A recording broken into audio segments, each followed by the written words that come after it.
U 28 čišlje novinoh ruske slovo. Rubrika Tižnjovnik piše o zaprovadzovanju akcijnog planu za vytvorjovanje pravoh nacionalnih menšinoh, a tu i vistka o potpisanim protokolu o sotrudnjistve pomedzi Zavodu za kulturu vojvodjanskih Rusnacoh i opštinu Šit.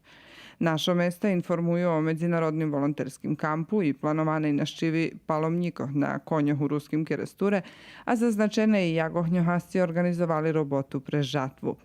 Ekonomija piše o mladih malinaroh u Kocure. Na bokoh kulturi i prosviti tekst o hostovanju Đurđevčanjoh na festivalu u Poljskej, a mozaik čitačom prenoši atmosferu zos festivalu Exit. Rubrika Ljuzerok i život predstavlja vadaskovih fotografov zos Kocura. Na duhovnim živoce piše jak preslaveni Kirbaji u Budisavi, Zmajeve i Novim Sadze, dok sport ponuka rozvarku s doktorom Mihajlom Ljikarom, a piše i o velikim uspihu, ktorý Mihajl Dudaš osvojil na Evropskim prvenstvu u atletiki. Dodatok u tim čišlje domi familija zo znovu ženoblogiju.